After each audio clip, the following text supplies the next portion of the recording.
Life on the Mississippi by Mark Twain, Chapter 17. Cut-offs and Stephen. These dry details are of importance in one particular. They give me an opportunity of introducing one of the Mississippi's oddest peculiarities, that of shortening its length from time to time. If you will throw a long, pliant apple paring over your shoulder, it will pretty fairly shape itself into an average section of the Mississippi River. That is, the 900 or 1,000 miles stretching from Cairo, Illinois, southward to New Orleans, the same being wonderfully crooked, with a brief straight bit here and there at wide intervals. The 200-mile stretch from Cairo northward to St. Louis is by no means so crooked that, being a rocky country which the river cannot cut much, the water cuts the alluvial banks of the lower river into deep horseshoe curves, so deep indeed that in some places if you were to get ashore at one extremity of the horseshoe and walk across the neck half or 3/4 of a mile, you could sit down and rest a couple of hours while your steamer was coming around the long elbow at a speed of 10 miles an hour to take you aboard again. When the river is rising fast, some scoundrel whose plantation is back in the country and therefore of inferior value has only to watch his chance, cut a little gutter across the narrow neck of land some dark night, and turn the water into it, and in a wonderfully short time a miracle has happened to it. The whole Mississippi has taken possession of that little ditch, and placed the countryman's plantation on its bank, quadrupling its value. And that other party's formerly valuable plantation finds itself away out yonder on a big island. The old watercourse around it will soon shoal up. Boats cannot approach within 10 miles of it, and down goes its value to 1/4 of its former worth. Watches are kept on those narrow necks at needful times, and if a man happens to be caught cutting a ditch across them, the chances are all against his ever having another opportunity to cut a ditch. Pray observe some of the effects of this ditching business. Once there was a neck opposite Port Hudson, Louisiana, which was only half a mile across in its narrowest place. You could walk across there in 15 minutes. But if you made the journey around the Cape on a raft, you traveled 35 miles to accomplish the same thing. In 1722, the river darted through that neck, deserted its old bed, and thus shortened itself 35 miles. In the same way, it shortened itself 25 miles at Black Hawk Point in 1699. Below Red River Landing, Rakuchi Cutoff was made 40 or 50 years ago, I think. This shortened the river 28 miles. In our day, if you travel by river from the southernmost of these 3 cutoffs to the northernmost, you go only 70 miles. To do the same thing 176 years ago, one had to go 158 miles, shortening of 82 miles in that trifling distance. At some forgotten time in the past, cutoffs were made above Vidalia, Louisiana, at Island 92, at Island 84, and at Hales Point. These shortened the river in the aggregate 77 miles. Since my own day on the Mississippi, cutoffs have been made at Hurricane Island, at Island 100, at Napoleon, Arkansas, at Walnut Bend, and at Council Bend. These shorten the river in the aggregate 67 miles. In my own time, a cutoff was made at American Bend, which shortened the river 10 miles or more. Therefore, the Mississippi between Cairo and New Orleans was 1,215 miles long 176 years ago. It was 1,180 after the cutoff of 1722. It was 1,040 after the American Bend cutoff. It has lost 67 miles since. Consequently, its length is only 973 miles at present. Now, if I wanted to be one of those ponderous scientific people and led on to prove what had occurred in the remote past by what had occurred in a given time in the recent past, or what will occur in the far future by what has occurred in late years, what an opportunity is here. Geology never had such a chance, nor such exact data to argue from, nor development of species either. Glacial epochs are great things, but they are vague. Vague. Please observe. In the space of 176 years, the lower Mississippi has shortened itself 242 miles. That is an average of a trifle over 1 mile and a third per year. Therefore, any calm person who is not blind or idiotic can see that in the old Oolitic Silurian period, just 1 million years ago, next November, the lower Mississippi River was upwards of 1,300,000 miles long and stuck out over the Gulf of Mexico like a fishing rod. And by the same token, any person can see that 742 years from now, the lower Mississippi will be only 1.75 miles long. And Cairo and New Orleans will have joined their streets together and be plodding comfortably along under a single mayor and a mutual board of aldermen. There is something fascinating about science. One gets such wholesale returns of conjecture out of such a trifling investment of fact. When the water begins to flow through one of those ditches I have been speaking of, it is time for the people thereabouts to move. The water cleaves the banks away like a knife. By the time the ditch has become 12 or 15 feet wide, the calamity is as good as accomplished, for no power on earth can stop it now. When the width has reached 100 yards, the banks begin to peel off in slices half an acre wide. The current flowing around the bend traveled formerly only 5 miles an hour. Now it is tremendously increased by the shortening of the distance. I was on board the first boat that tried to go through the cutoff at American Bend, but we did not get through.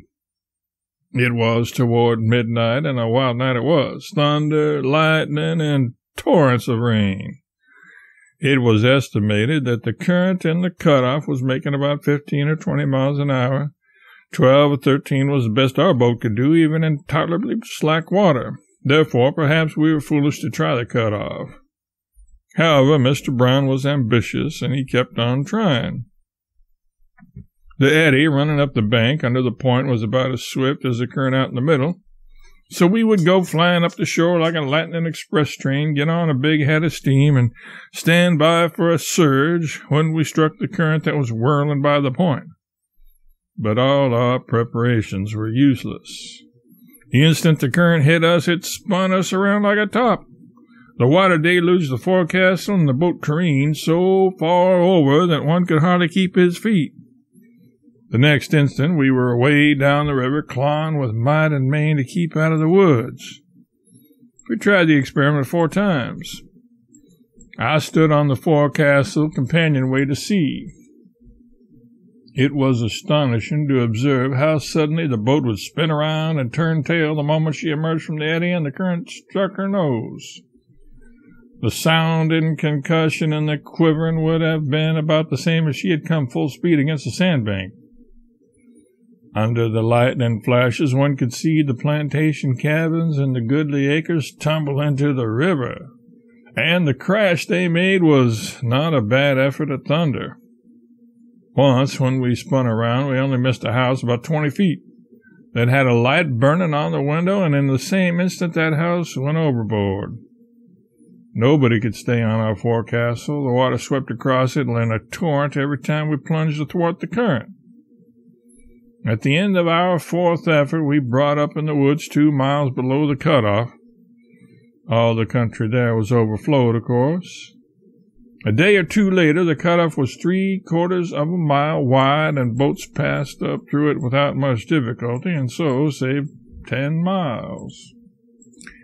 The old Ricorci cutoff reduced the river's length 28 miles. There used to be a tradition connected with it.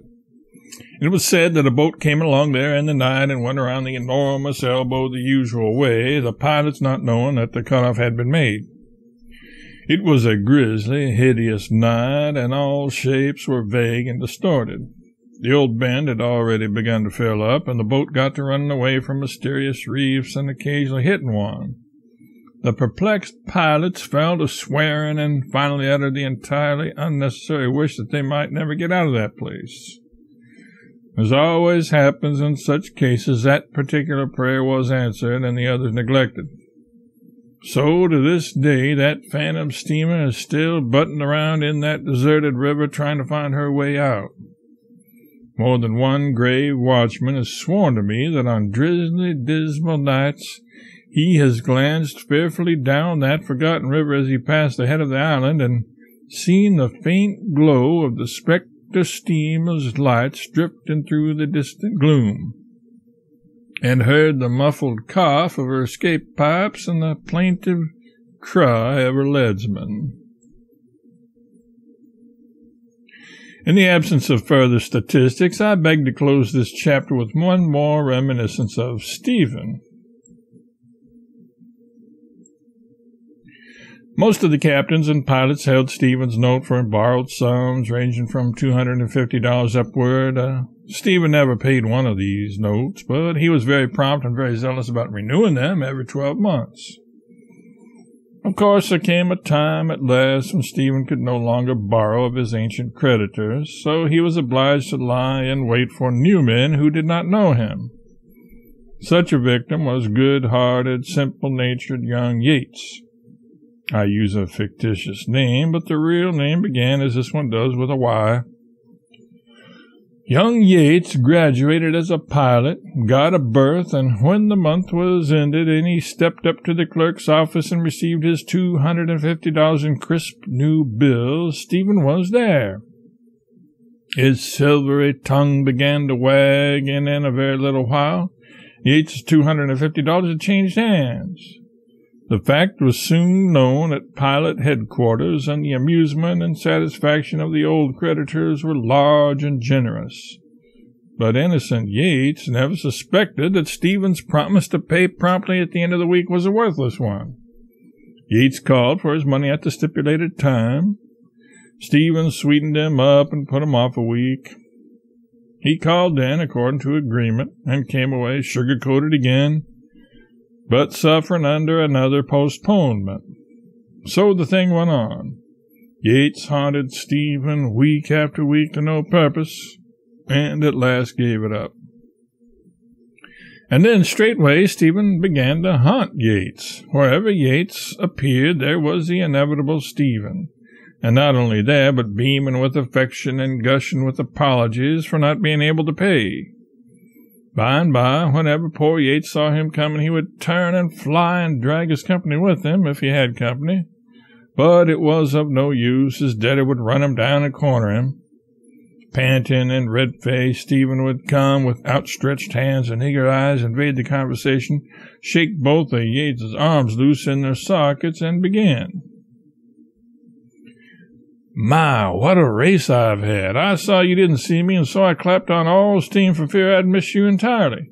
And here you are. There, just stand so, and let me look at you. Just the same old noble countenance." To Yates's friend, "Just look at him. Look at him. Ain't it just good to look at him, ain't it now? Ain't he just a picture? Some call him a picture. I call him a panorama. That's what he is, an entire panorama. And now I'm reminded.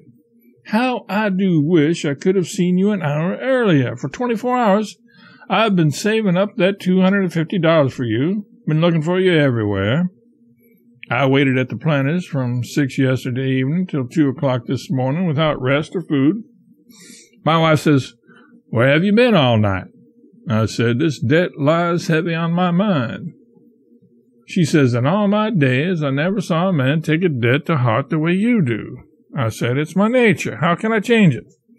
She says, 'Well, do go to bed and get some rest.' I said, 'Not till that poor, noble young man has got his money.' So I sat up all night, and this morning out I shot, and the first man I struck told me you had shipped on the Grand Turk and gone to New Orleans. Well, sir, I had to lean up against the building and cry. So help me goodness, I couldn't help it. The man that owned the place come out cleaning up with the rag and said he didn't like to have people cry against his building, and then it seemed to me that the whole world had turned against me and it wasn't any use to live anymore. And coming along an hour ago, suffering no man knows what agony, I met Jim Wilson and paid him the $250 on account. And to think that here you are now and I haven't got a cent. But as sure as I'm standing here on this ground in this particular brick, there, I've scratched a mark on the brick to remember it by, I'll borrow that money and pay it over to you at 12 o'clock sharp tomorrow. Now stand so. Let me look at you just once more. And so on. Yates's life became a burden to him. He could not escape his debtor and his debtor's awful sufferings on account of not being able to pay. He dreaded to show himself in the street lest he should find Stephen lying and wait for him at the corner. Bogart's billiard saloon was a great resort for pilots in those days. They met there about as much to exchange river news as to play. One morning Yates was there. Stephen was there too, but kept out of sight. But by and by, when about all the pilots had arrived who were in town, Stephen suddenly appeared in the midst and rushed for Yates as for a long-lost brother.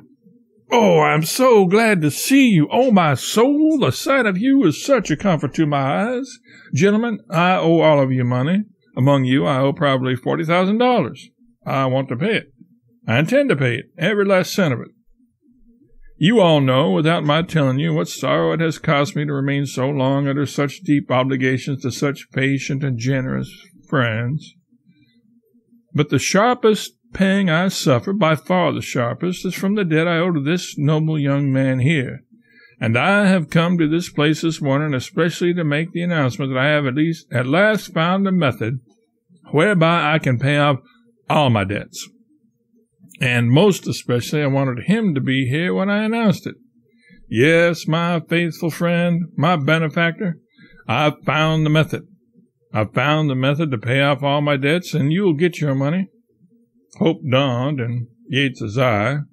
Then Stephen, beaming benignantly and placing his hand upon Yates's head, added, "I am going to pay them off in alphabetical order." Then he turned and disappeared. The full significance of Stephen's method did not dawn upon the perplexed and musing crowd for some 2 minutes, and then Yates murmured with a sigh, "Well, the wise stand a gaudy chance. He won't get any further than the seas in this world, and I reckon that after a good deal of eternity has wasted away in the next one, I'll still be referred to up there as that poor, ragged pilot that came here from St. Louis in the early days."